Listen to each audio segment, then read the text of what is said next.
Alrighty. Hell yeah. Oh, our Zoom has been acting weird lately. I don't know why. Maybe I should reinstall it or something. So if You're I the look like, second you're the second Zoom I've been on where it's almost been like an 80s like Max Headroom video. Like I yeah, just see boxes across the top.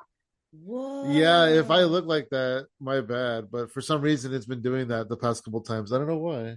I don't know. I think I finally broke the camera. Oh, dang. They've been telling me I was gonna do that for years. I'm just kidding. Bill. Ah, Bill. it's okay. I have the perfect face for radio. Shame you with silence. All right, all right, all right. Let's get started. How's it? Okay. How you doing? I'm doing well. Hell yeah! Welcome to the Hypothetical Comedy Podcast. I am Funky Sam Medina, And I am Athena Rodriguez. and we are here today with comedian Kelly Zemnickis. How you doing, Kelly? I'm doing great. I'm Hell yeah! stressed, but I'm great. Yeah, I mean, stress is part of life, right? Welcome to Yeah. being a human. It's What true. the heck? It's a component. Jeez. Oh, You're so motivational today. I know. I am very motivational today. It happens. It happens. It's a fun day. Projecting. Projecting. I don't know what you're talking about. I don't know what you're talking about. How's things going in Canada today, Kelly? Today, I haven't checked in all across the country, but we seem to be doing all right. Well, Today. you're a Canadian correspondent for the day. I feel like things are celebratory, being Chinese New Year today Whoa. for those who celebrate, and we're listening with great interest and sadness with what happened in LA last night. There was just look, we're already stressed, Sam. We're already stressed. All right. So basically, things are doing pretty okay. So far so good. That's So good. far so good. That's awesome. That's awesome. Were you born and raised in the Toronto area? Raised, I would say raised, born Montreal. I was born in Montreal, Quebec, Canada. But I came to Toronto when I think my folks moved here when I was about 8. So I've grown up here. I am no longer allowed by my Quebec family to say that I'm from there because I've been in Toronto for over 30 years. So. Nice. So you are native Torontonian? Yeah, I'm a Torontonian. Yeah.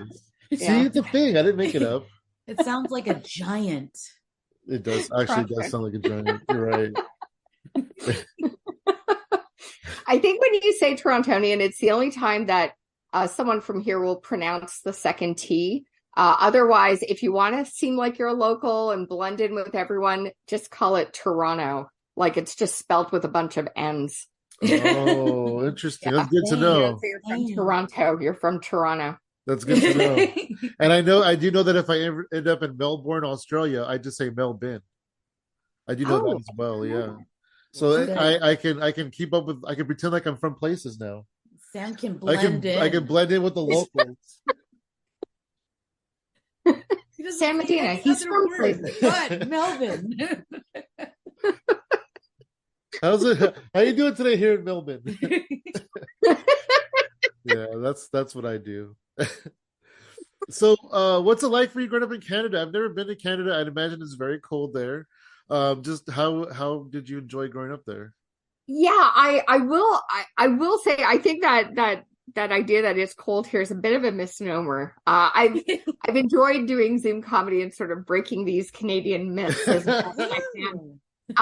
But this is a really big country. Like we are twice the size of America, not as much in population, but vastly bigger. So Wow, of the US, twice the size. yeah, Wow. yeah, this is a big, big country. I have not yet been across all of it, but where I live in Toronto, our weather's on par with like New York. So we get like super hot summers, kind of cold winters, but not always that cold. It just sort of depends. But it's a country I want to explore more of.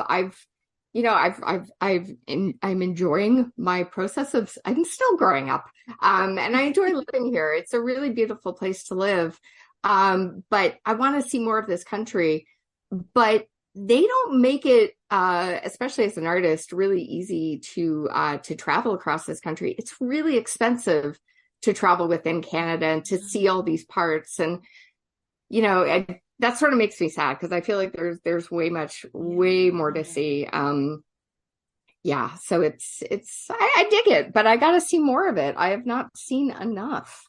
So yeah, I want to see some of it too. I do want to go travel up there and like see Calgary, where all my wrestling heroes are from, all those fun places.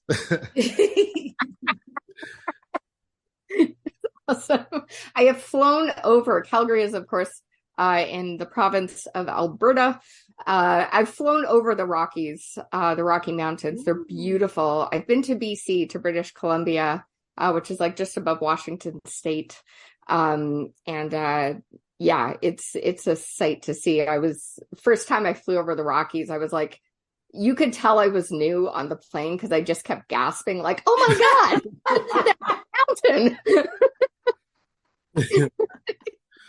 Where are you from, child?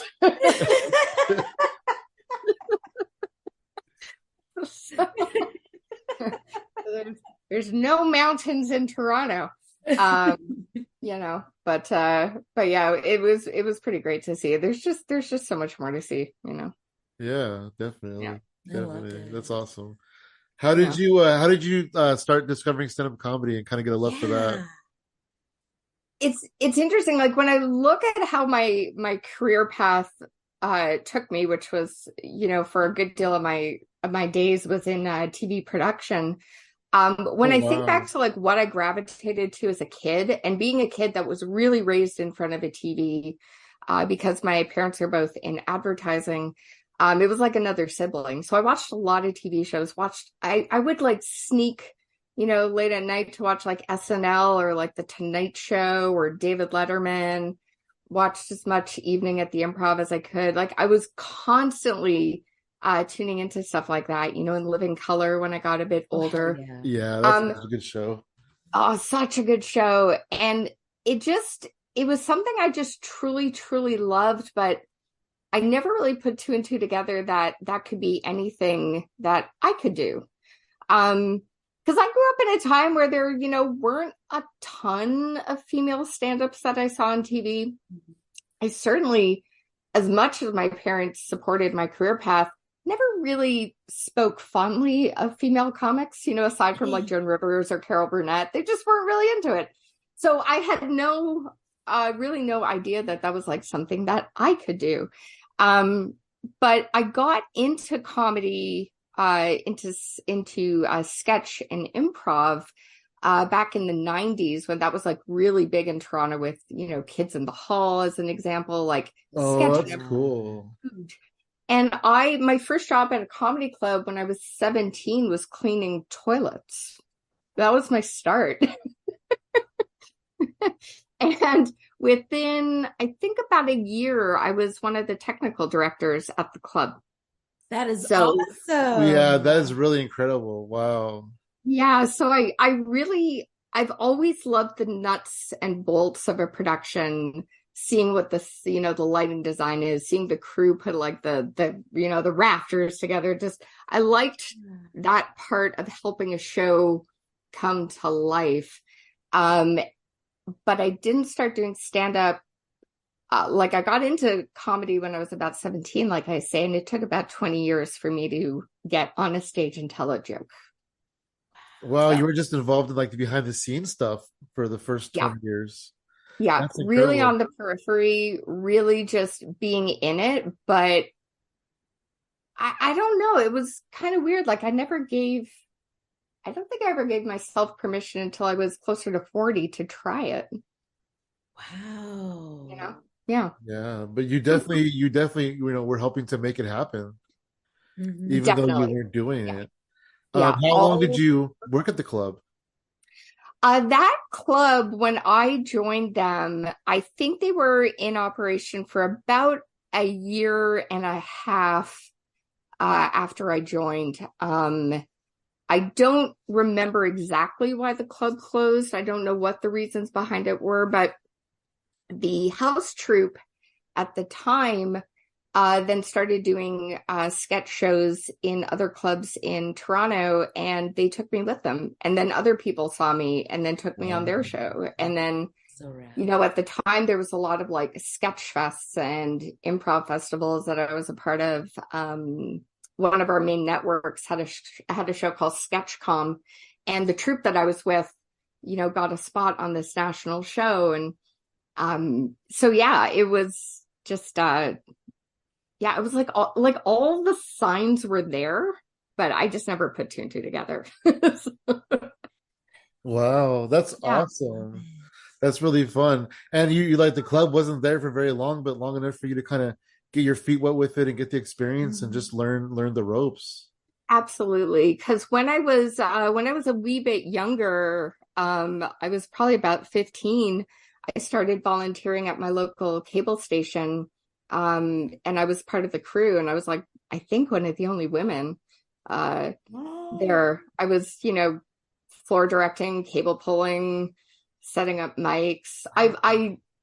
I'm as much a techie as I am a creative type. So. Yeah, and a trailblazer too for Absolutely. women in television in your area. Yeah. Yeah. That's awesome. That's really cool. Do you have any fun experiences or stories that you remember that time working at the club? There were many.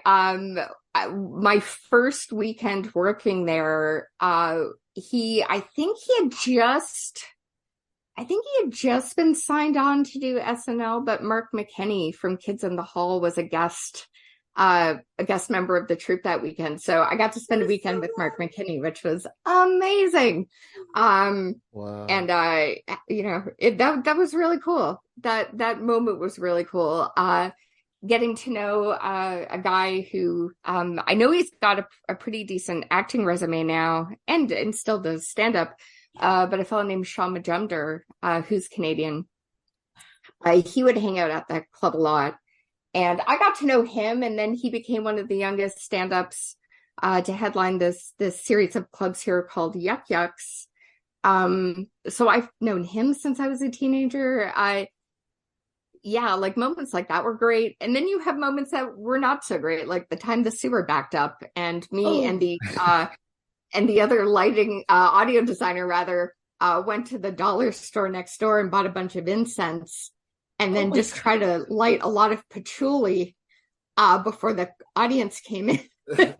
Oh, I've been there, at the club, and the sewer backs up and it just smells so bad. And, we have all the doors open and everybody comes in. What's going on? Why does it smell like that in here? Yeah, I don't know if patchouli was the best smell for a sewer package.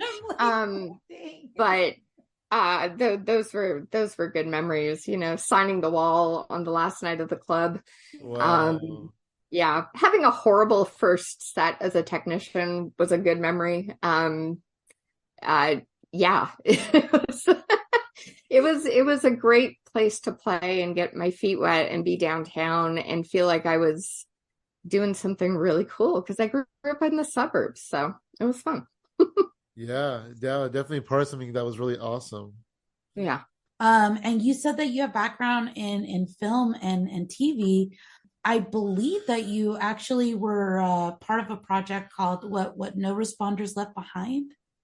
Yeah, so I would consider myself a storyteller, when introducing myself. Like, yes, I do stand up, but I also make documentaries like No Responders Left Behind. And as much as my life has, toes been dipped in waters of theater, because I've been a playwright or a TV production, I had no experience as a filmmaker prior to No Responders. But that was something that started, the seed of it started in 2015. I had been an avid viewer of The Daily Show and Jon Stewart's advocacy work about 9/11 first responders, and just had that good old traditional light bulb moment of seeing one of the times that Trevor Noah was hosting. John came back and did this like whole big repitch of what was happening with responders, and that eventually led to my connecting with Jon Stewart and a whole bunch of 9/11 first responders, and starting a documentary really seemingly out of nowhere, but all the pieces were in the right place. So it's a bit of an accidental thing that I stumbled upon. It's so hard to summarize that experience. Yeah. But for those who want to see it, it is streaming on Discovery Plus.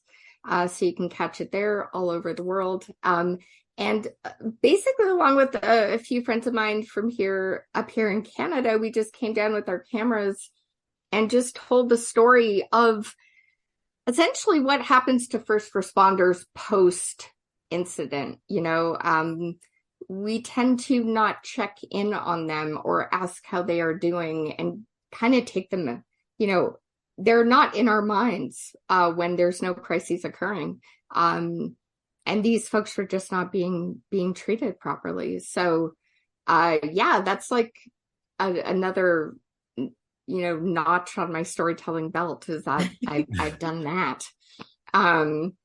It's really wild where life has taken me, but I'm really kind of big on like, let me follow my nose here. Let me try that here. I love that. That is incredible. Yet all the while I'm doing all these things in my head, I'm like, should I be doing this? Can I be doing this? Like the self-doubt that I keep to myself is insane. It's insane how much I don't think I'm good enough half the time. It's really warped. I believe that. I believe that just because I feel like it resonates with me too. Like I have all the evidence that I can get through this thing. Every little like piece of believe in yourself pops up into me, but there's still that one thing that goes like, but what if you can't? It's like, we're gonna find out. Shush. I love that you kind of are able to spin things, and I don't know if it's spinning, but I feel like more alchemizing the negativity into something that works for you. And I'm really excited to talk about this just because it's been amazing seeing how it's been flourishing. But your comedy career kind of had taken a few hits with some online comments about your sets. Yes. And you turned that into fucking gold. I want you to talk about it. Yeah, I am. I'm trying to get hip and post more reels. I'm not on TikTok because I just said get hip, so I don't do the TikTok. But I'm trying to just put more stuff out there so folks can know who I am. And I posted what I will admit is not my best joke at all, but just a weird, funny story about a time I got hit on at a McDonald's, and it got a shit ton of views on Facebook, just bonkers views, and with that came a shit ton of really mean comments. It is amazing how mean people can be, that they took the time to tell me that I'm a piece of crap. It's really wild. So I was with my boyfriend, and I remember I saw one comment in particular saying just like, this is another shitty female comic.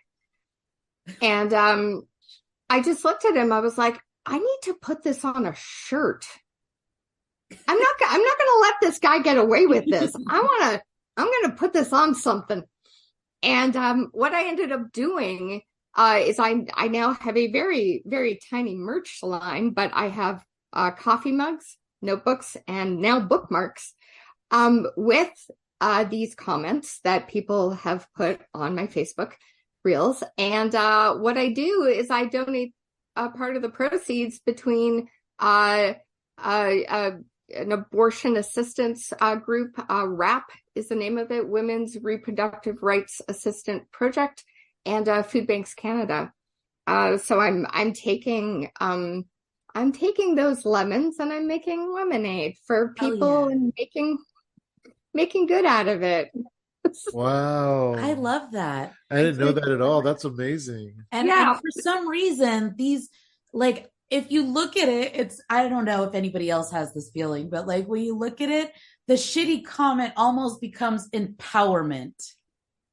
I think it has to. I mean, I certainly don't have enough of an experience as to, like, you know, what super big celebrities must get. I can't even imagine, you know, the little I got from that post, what people have said on things far bigger than mine. But I don't know. I just decided to take it and do something good with it. It does sort of make me very grateful that I wasn't, you know, starting out my comedy career with social media, because I think that would have stopped me in my tracks seeing too much of that. I'm at a place where I can see the humor in it and make something good out of it. But that's hard to swallow when you're putting, you know, your stuff out there and someone's going, wow, you suck.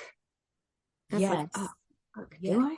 You know? Yeah, it's true. The fact that you were able to not only share your experience, but you shared your response to it.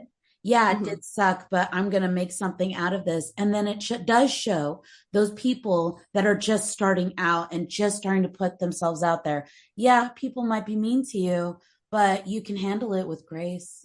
Yeah. It takes work. You know, it takes work, because I think I'm, you know, for as much as people can toss mean words at me, I'm far harder on myself than a lot of people think. Yeah, that's one thing that she taught me when I first started comedy. You're your own worst critic. Yeah. Absolutely. Where can people find that merch if they want to find that? Oh yeah. Yeah, so you can go onto my Instagram page, which is under the Latvian Foodie. Or you can find me on Facebook under my name, Kelly Zemnickis, and just reach out. I'll let you know what the combo packs are value-wise. It's all in Canadian dollars, but we can figure it together. And then, I send that out to you. And as of, or for last year, which was my first year of doing it in 2022, I think between WRAP and Food Banks Canada, I donated a little over $400, which is pretty great. Wonderful. Wow. All right. Wonderful. Kudos to you. I was thinking you should do like tiers, like, okay, you get the mean package, the really mean package, or the you might cry package. Oh my gosh. Okay. You might cry. Can I get a you might cry, please? It's $5 extra. You have to sign a waiver. That's what makes me so sad. Oh my goodness. That's like Well, I like the handle, the Latvian Foodie. Speaking of foodie, you have an amazing YouTube channel called It'll Be Fine, a food show. Yeah, my YouTube channel, actually, just a slight correction, it's under my name, Kelly Zemnickis. Yeah. But you can find It'll Be Fine, a food show on there. Athena, I've got to bake with you a couple of times on the show, and you do the beautiful graphics for my show, which are great. That is so much fun, and that is also the reason why I now work out 5 days a week. Oh, dang. because you're eating so much for YouTube. I'm eating for YouTube. It's funny because like a pregnant woman would say that, you know, I'm eating for 2, but you're eating for YouTube. Yeah. Yes, hey, congratulations, because 300 is about to come out for you, right? Yes, the 300th episode is going to air on January 31st.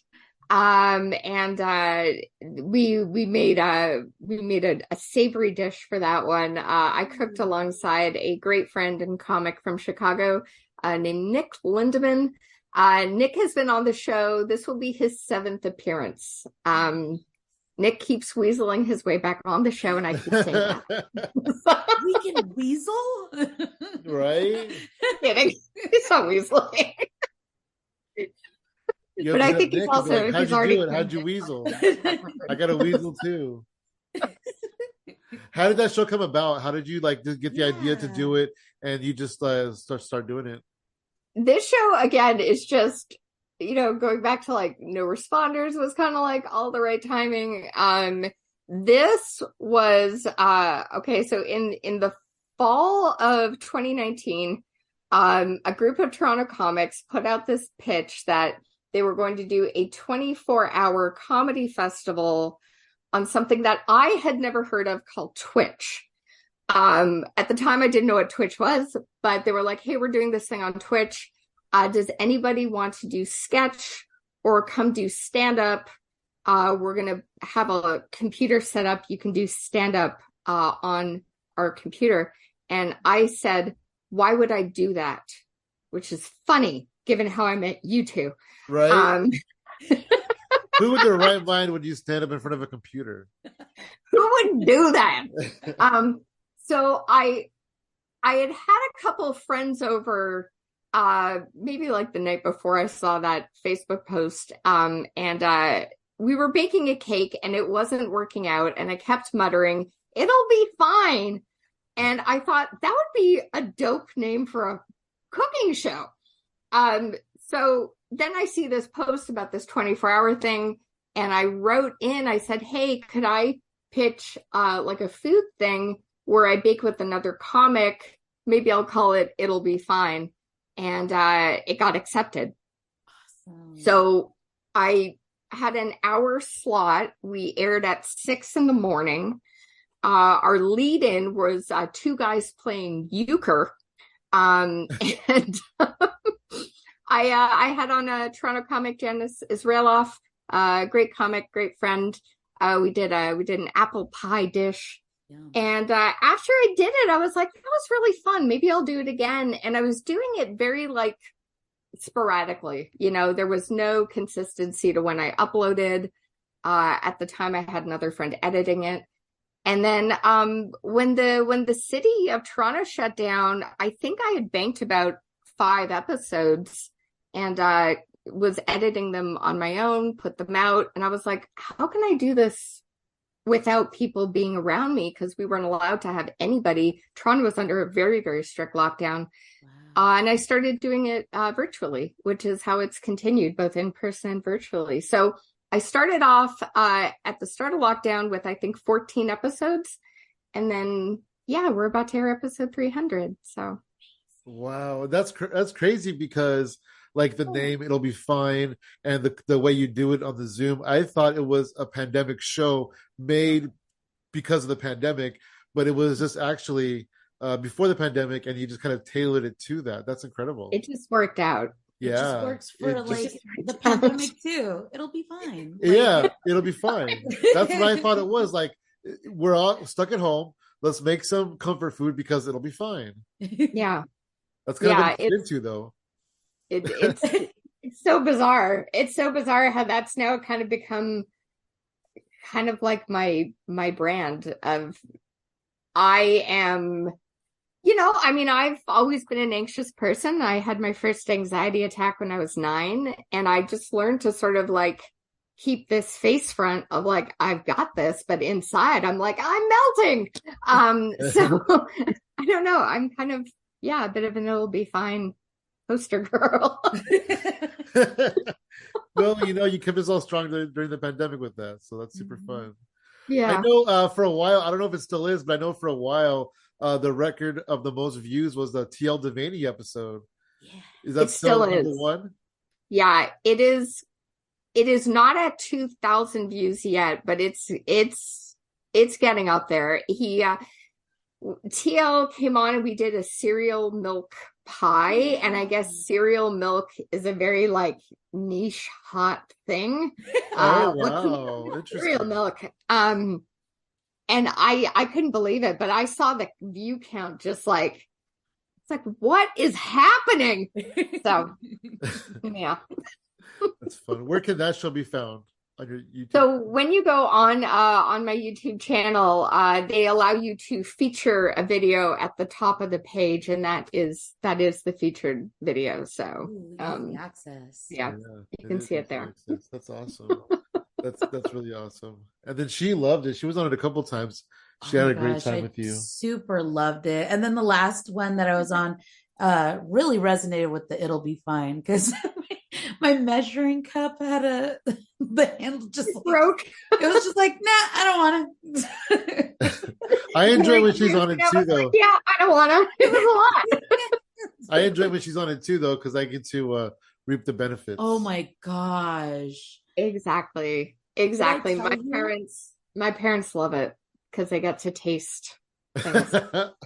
The zucchini chocolate muffins were great, but this last one, the chocolate banana squares, you let it sit, and like for some reason, each day it's still getting better and better. And like the last day, we were just like savoring it because it was so good.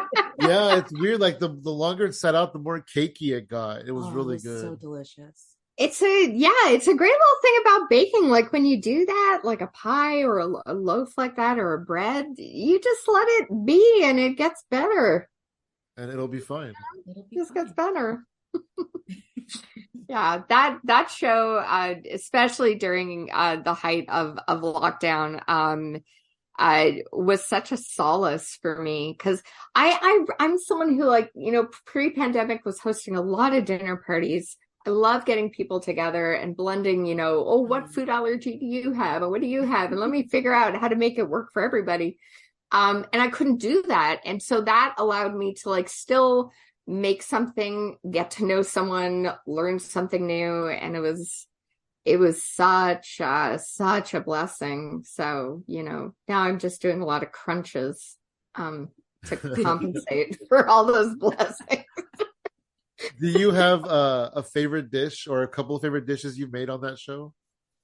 Oh my gosh. There have been certain things that I'm like, I would marry this dish. I just recently filmed an episode with Susan Wolf, comic out of California. We made fudge. We made peanut butter fudge. And that thing, it's like, I've never done crack, but I'm assuming that's what that is like. Whole Nelly. I was like, whoa. Wow. That was crazy. Dishes like that. I've made cookies with my friend Paul Hutchison, that you just want to snuggle and I am someone who will easily cry if I like a meal. Like I've like been in a restaurant being like, this is amazing, but I'm like, so there's like certain foods I'm like, I would just cuddle you in a pillow and just I love food. Yeah. Oh my god, it's so good. I agree, food is the best. Do you have like a culinary favorite? Like, is there a cuisine that you like the most? I really love Italian and I really love Indian. Indian. It's hard for me to decide between those two. We got to find a way to mix the two. Oh, technically we did in town. Tikka masala spaghetti. No, we have tikka masala pizza. Oh, There's a pizzeria around here that combines two. They make like Indian inspired Indian cuisine pizzas. It's strange. I think I have been told about this pizzeria. I think it was someone on Zoom talked to me about that pizza. That just sounds like something. It's I don't know. Good. I need it's really good. Yeah. I would think the crust would taste like a naan. We had it before. That's what I think. I forgot what it was exactly, but we had it before. Oh, we had the butter chicken one. Oh yeah, we had a butter chicken pizza. Amazing. Oh my gosh, stop. I'm gonna get all crazy about Indian food right now. Do you have any other like documentaries or videos or things like that you have under your belt? I'm working on a couple of things now. I actually just for myself to see how many parts of making a film I could do. I'm actually going to start a little doc about how we met and this whole virtual comedy scene, and how it really enlightened me to how inaccessible live performances, especially in a city like Toronto, and how this medium gave anybody of any body type or physicality the ability to do shows. So that is something that will be out, that I'll probably just upload onto my YouTube channel, because it's just kind of a personal thing that I just want to put out there into the world. And then I'm working on another doc that I can't talk about, but it's also about comedy, and it's fancy because I got like funding for it. So there's something coming. I just can't tell you. Ooh, yay! That's exciting though.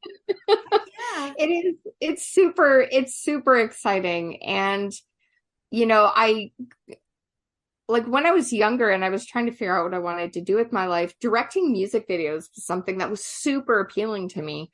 Wow. And then I got into college. I'm like, I am a terrible director. And I just got it in my head that I was a terrible director. I'm a good producer, but not so much director. And now I'm directing. And now I have to like unravel that conversation. I told myself for so many years of like, you can do this, you can do this. So like, God bless my boyfriend and my co-producer who are having to deal with texts from me going, should I be doing this? It's cool though, because like you tackle things in layers almost, right? Because you're behind the scenes for so long before you did comedy, and now you produced for so long before you started doing directing. Yeah. I remember once I had a boss who said that it was a TV show I worked on, and he said that he really admired how I got into like all the parts of a production. And he said, what you ultimately end up doing is just going to make you better at that, because you know how all the pieces work and fit. And, new things are scary, but they can be really fun, and even if they're really bad, hopefully some kind of learning comes out of it. But if it's really fun, right now I'm like, I'm never directing again. But by the time I finish this, I'll be like, bring it on. Yeah, totally.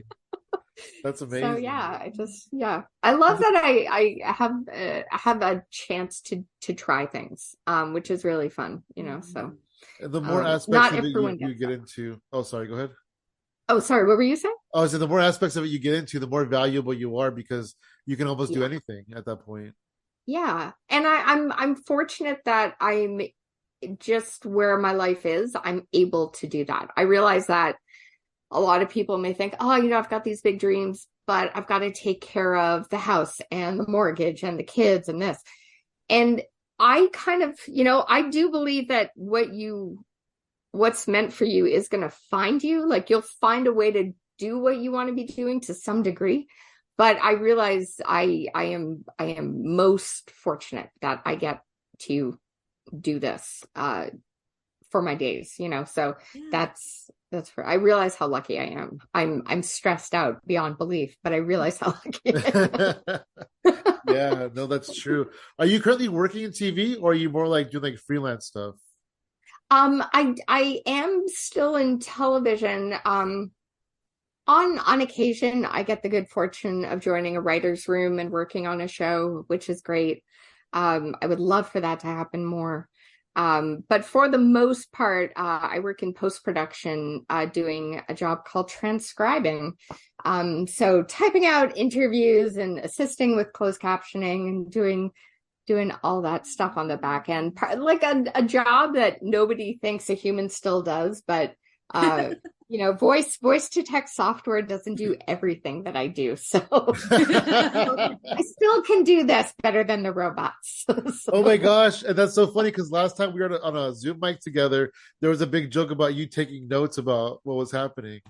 Yeah. You transcribing our Zoom mic. I get paid to watch TV. Fun. And some shows are more interesting than others, but yeah, I get to see a lot of stuff, and a lot of stuff that never goes to air. And yeah, it's a weird little job. I don't think people realize how hard it is to make even like the dumbest of TV shows. People really work their ass off. Really do. Yeah, well, I guess that's true. Even the dumbest of TV shows. Truly. There's people putting in hard days. So.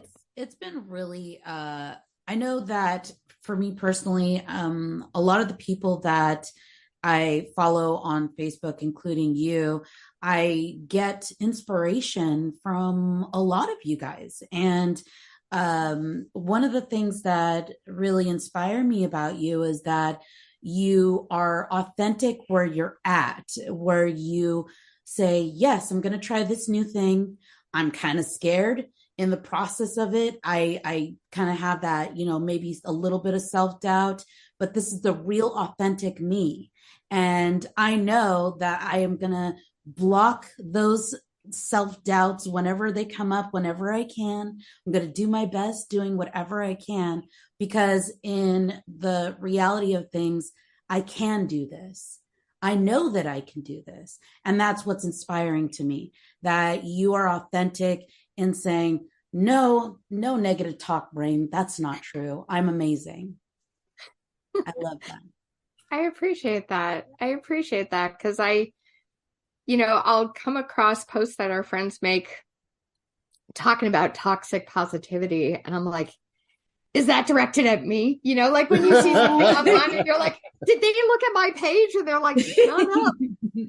Everything's shit. But I genuinely do try to see what good I can find in the crap. What gems are there? Is it just that I'm still here? Is it just that I got to brush my teeth with some clean water? Like, I am that gratitude journal person. Like, that is me. And I appreciate that, because a lot of those posts are for me to tell myself, like, you got this. We're gonna this ain't always fun or easy, but we're gonna look at this way today. So I respect that people, to some, it drives them nuts. But that's just, I don't know. I've dealt with a lot. There's a lot of personal stuff that I don't put out there that nobody knows I am dealing with. Yeah. There's, been a hefty amount of loss in my life at a fairly young age. So I just kind of choose to, just like, I woke up today. That's a good start. So, exactly. Yeah. Absolutely. Yeah. I feel like when people kind of do the toxic positivity thing, I think it's more geared to people who don't have the balance, because you can't constantly be positive. There's no possible way you will like self-destruct, because it's not balanced. And I also think that when people see those messages, it's kind of like when they read it in their mind, they're not on that wavelength. So it's kind of like an annoying sound in their ear. But when they get on that level, they're going to appreciate that message. And I love that you post those, because I do too.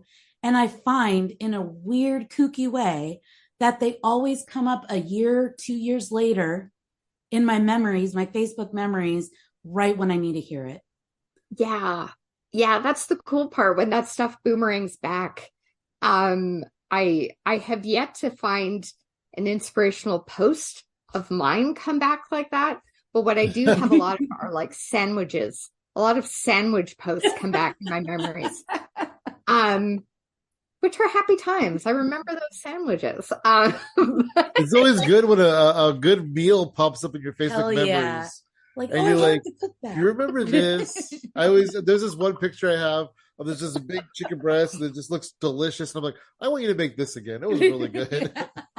It's the whole process of like taking pictures of food always like makes me laugh because like I do it all the time now.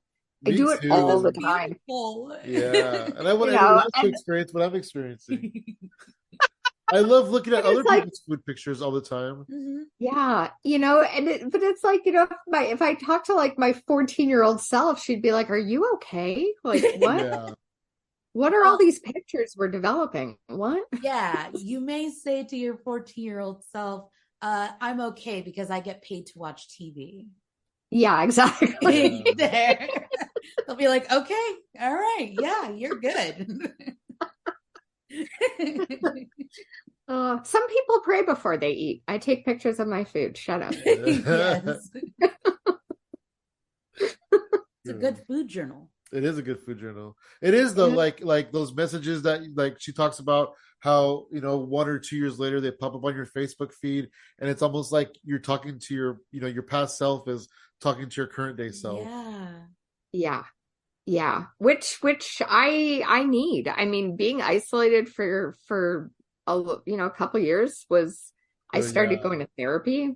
There was a lot of like, let's deal with things for me. I just, tried to do it that way. But yeah, it's a lot of self-encouragement. I was with a friend yesterday. We went for breakfast and I was talking about my stresses about the film, and she was like, "Have you met you?" Like, you got this. Like, okay. she says it'll be fine. So So we talked about like the transition of your show, of your YouTube show during the pandemic. But what about your transition? That's what I'm trying to say. For your comedy when the pandemic hit. I would have to say that had this sounds so bizarre, but had the virtual comedy scene not come along, I don't know if I would have kept doing stand-up. I think it would have been like, okay, I got 4 years to do that. All right, I'm done. I didn't like where I was as a comic. I really didn't. I felt really stuck. And I took a lot of virtual classes. I did a lot of virtual shows, and I still do a lot of shows, but not to the pace that we were doing back in 2020. Same. But all of that stuff got me writing a lot more. And because of the technical glitches of this medium, it worked. For me, it was a good work on of slowing down my speech. Because when I listened back to the sets I did prior, I was talking really fast. I was chewing the punchline. And this just got me to like chill and just work on my enunciation, slow it down, take my time. So I think this made me better at what I do. And I don't know if I would have taken the time to work on that had this experience not come about. And that's really weird to think about, but I feel like I've got a better confidence in myself and my jokes and a better sense of what my voice is. Yeah. Because it was just a lot of just doing like, oh, let's do 6 shows today. Like, okay. Yeah, those days were those were crazy. It was super fun though. Learning time zones. Yeah. Yeah, having to learn time zones. It's funny because previous to the pandemic, time zones are pretty irrelevant in comedy because it's just whatever your local time zone is, But now it's like, oh, it's at 6, but is it 6 Central? Is it at 6 Pacific? Right.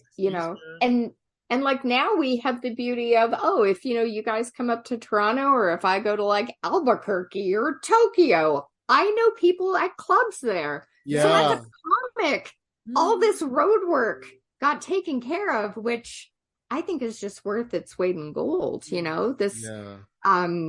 I think this medium is heavily favored in like the writing and the working on the craft rather than the performance of it. So getting back on stage those first few shows, I had to find my sea legs again. It was weird to hold a mic stand. I was like, what the hell? Yes. Um, I have to stand up and do this? What do you mean?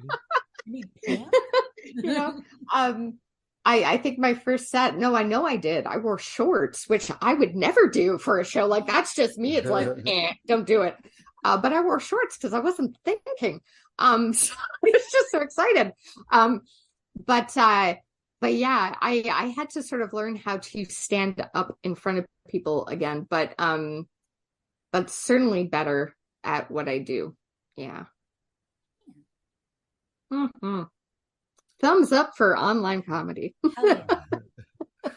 That's awesome. It was crazy though, because you said that you probably, if it wasn't for the Zoom comedy, you might have quit stand up. And for me, it was the opposite, because we took almost 4 years off of stand up, and then we got back into it about 8 months before the pandemic hit.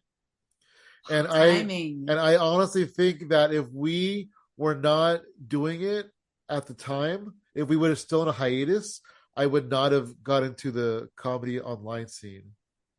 Wow. Interesting. It's timing. Just being flighty about it. Yeah, I didn't want to do it at first. None of us wanted to do it. I don't think anybody really wanted to at first.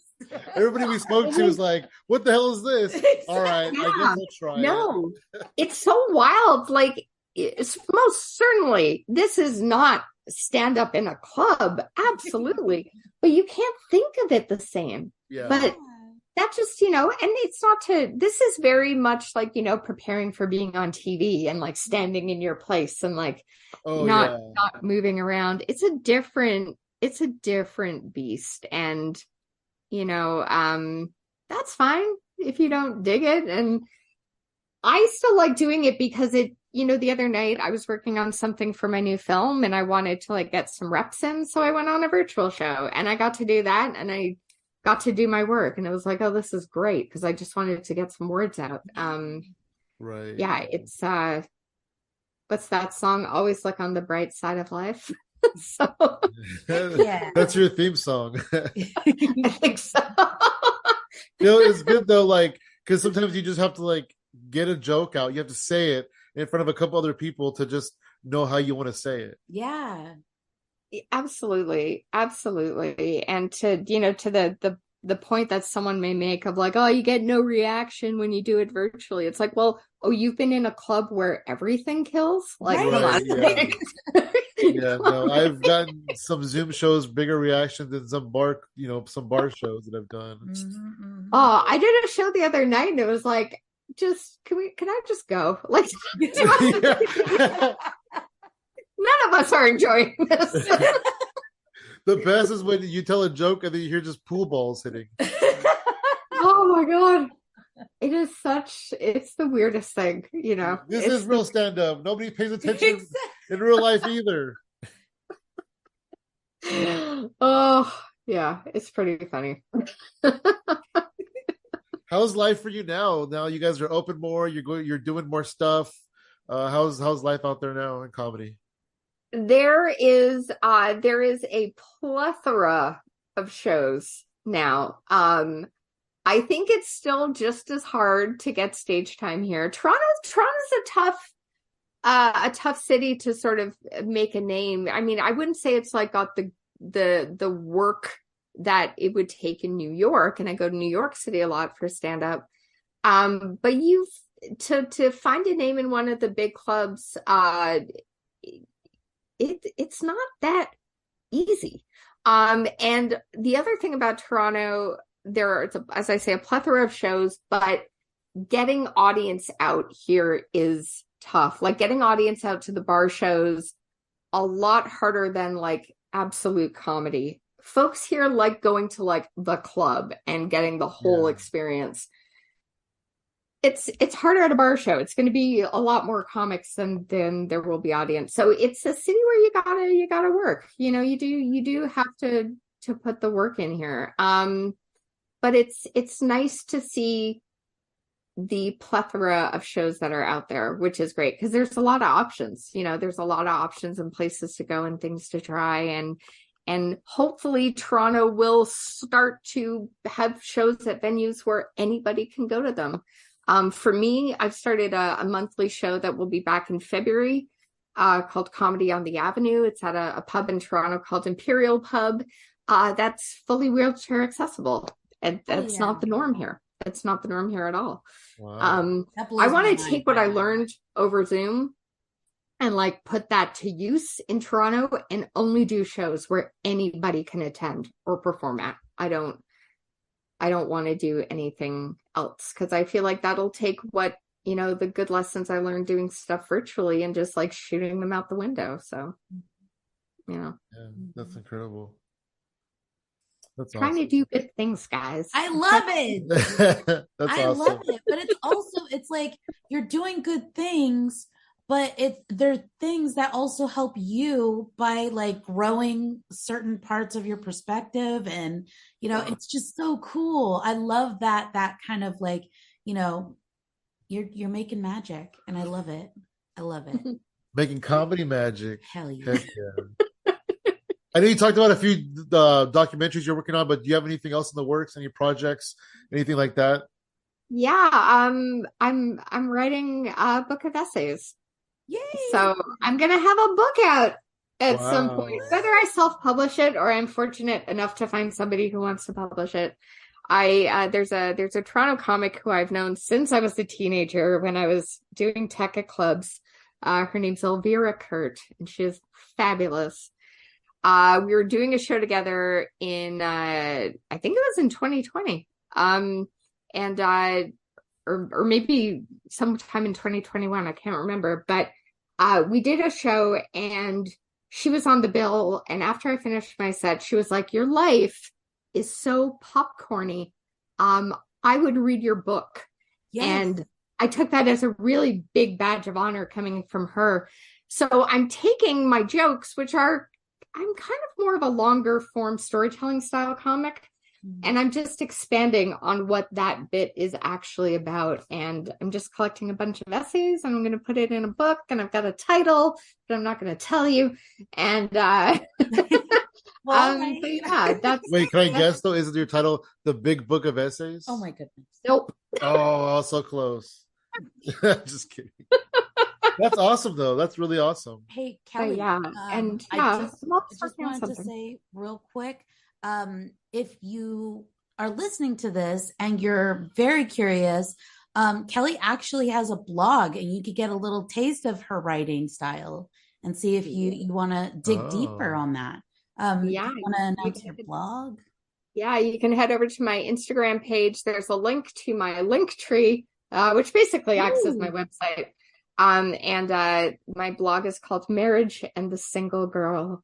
And yeah, that's a title from a TV series I pitched and got very close to making something happen with it. And then it didn't, but I kept the title. And yeah. I love it. It's really fun to read. And I do love your writing style. So I'm looking forward to the essay book. Yeah, absolutely. Yeah, before we get out here, one more thing. Maybe if you could manifest a couple of things, what are some things that you haven't done yet that you would like to do, whether in comedy or in television? Oh, I want my own show on the Food Network. Ooh. I want that so bad. I would love to have a cooking show. So I'm putting that out into the world. And I've got it on my vision board because, yeah, I'm a girl with a vision board. Of course I am. Yes. I want to write for Late Night with Seth Meyers. Oh, that'd be incredible. Heck yeah. So those are things on there. I love it. That is awesome. That is awesome. Well, thank you so much for joining us, Kelly. It's been super fun talking to you. Mm-hmm. Thank you so much for having me on. I really appreciate it. Yeah. You want to plug your social media before we get out of here? No. All right. Well. You can find me on YouTube under Kelly Zemnickis, or on Facebook, Kelly Zemnickis. And then on Instagram, I am the Latvian Foodie, LATVIAN Foodie. Awesome. You can find me across the board at Funky Sam Medina. And I'm at She Shines For You, all spelled out. And Athena Rodriguez Comedy on Facebook. And everything else we do is at Hypothetical Comedy. Hell yeah. Thank you so much, Kelly. It's been super fun talking to you. Yeah, that was great. Guys.